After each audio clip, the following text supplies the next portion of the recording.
To get this project started, let's see what we need to prepare first. You will need to have a Raspberry Pi 3B Plus and 32 gigabyte class 10 microSD card with microSD card adapter, so you can put this microSD card inside adapter like this. Also, you need to prepare for a USB camera. Any type of USB camera will do, and micro USB cable to power Raspberry Pi, and both ends look like this. I would also assume you have Wi-Fi and a Chromebook computer like this to start this project. Lastly, some optional items you need to find IP address of the Raspberry Pi. They are a USB keyboard, so they look like this, and HDMI cable with both ends like this, and HDMI monitor. If you do not have HDMI monitor, you will need to find a TV with HDMI inputs. In your Chromebook and open a browser, find the GitHub Motioneye OS wiki page. So you can click on the support devices on the right hand side, click on this link. Then you need to find the supported device for Raspberry Pi 3B Plus. So now you will be able to say this is the link. So the latest version is 2019 September 11th. Click on this link. You should be able to say the image is downloaded. Let us go to the download folder. Take a look at the download image file by clicking on File folder. You will say this is image.exe file, which means that is compressed file. To uncompress the file, we have to go to Google Chrome to find archive extractor. We can search for Google Chrome. So we should be able to find archive extractor. So we can add this Google Chrome extension by clicking on this button. Then we can click on this app. Once this app is installed, we can go to this launcher, search for archive extractor. So that will bring us into this web page. So we can click on choose to compress the file from the download folder. So that's going to bring the file in and uncompress it. Now you will say this is basically the uncompressed file, so we can click on this to get download.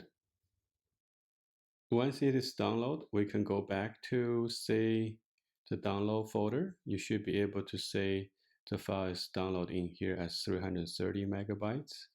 So we can right click on the file, click on rename. Then we're going to add .bin. So that's basically add extension file as a binary file. So the next thing what we need to do is we can click on Google Chrome recovery utility. So once we have seen that, so we can click on the gear button, choose local file. So we need to find this binary file. And once this is being chosen, then we make sure we put our SD card in the SD card adapter. To make an image on the SD card, you will need to put SD card adapter with SD card inside and put it on the side of SD card slot of the Chromebook and push it in. You should hear a click sound. Then we should be able to find our SD card. Then we can click on continue. Then we can click on create now. Now the whole file is created. Then we can click on done. So we can close this folder.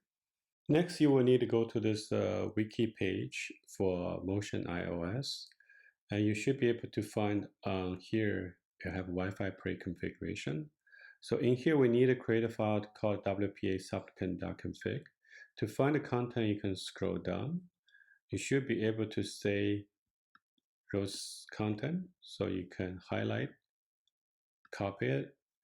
Next thing you can click on is text app and paste this content in here and modify this with your wireless configuration with the password.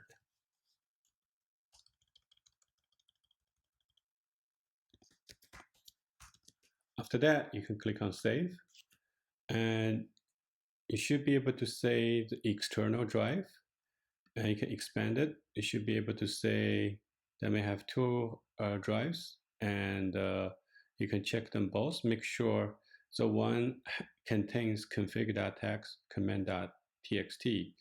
That means you're in the correct drive, so you can put this file as WPA supplicant.config. Now you can save this file onto the SD card. Here's the Raspberry Pi. See the USB connection on the right and 40 pins on the top. You can rotate up to see the HDMI port and the power port. So you can plug in your HDMI cable and micro USB port on the power port respectively. Now you can remove your SD card from the SD card adapter. Look at the side of the USB. Go to the opposite side, flip it up, and look at your SD card, and this is the top. On the back is the metal part. Make sure you flip like this. You should be able to see an open slot. Plug in the SD card and push in. Next, you need to connect your USB keyboard into the USB port. On the opposite side of HDMI cable, connect that to HDMI monitor or the television with HDMI inputs.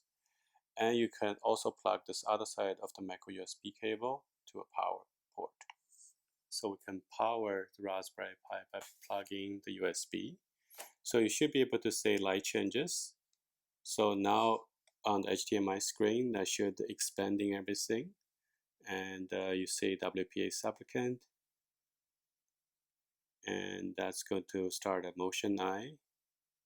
And you will be able to see the IP address in here. If you don't see the IP address or you miss the IP address, you can log into the Raspberry Pi to type admin. And the password is no password, so just hit return. So we can clear screen to get everything on the top. So we can type if config. So that should be able to help you to find IP address. So you should be able to look at WLAN 0. And this IP address is 192.168.86.244. With the IP address of the Raspberry Pi, you can check if the Chromebook is in the same Wi-Fi network by clicking on this icon. You should be able to say this network is the same network Raspberry Pi is connecting to. So after that, you can plug in the USB camera with the Raspberry Pi. After that, you open a new browser. Then type the IP address of the Raspberry Pi and hit return. And the username is admin. And we know we don't need a password, so we can click on login. So once you log in, you can click on the three bar. So in here, you should be able to click on the drop down button, click on add camera. So we're going to select local camera because it's USB. Then you can click on drop down button. We should be able to see the USB camera. Then you can click on OK. So you will be able to say the USB camera is up. So we can put our hands in the front of camera. So you can say this is it's a little lagging. So what we could do is we scroll down. We can take a look at the video device. And we can change a different option in here. And most importantly, we know we want a video stream with a higher frame rate per second. So right now you can click on the camera, you will be able to see about 6 frames per second. But if we change that to around 15 or 20, so let's click on apply. So now you will see the frame per second increase to roughly 15 frames per second. We can click on this, that's 17 frames per second.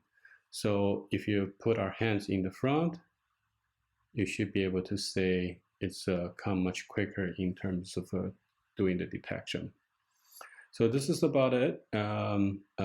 Very quick and easy to set up a camera Motioneye system.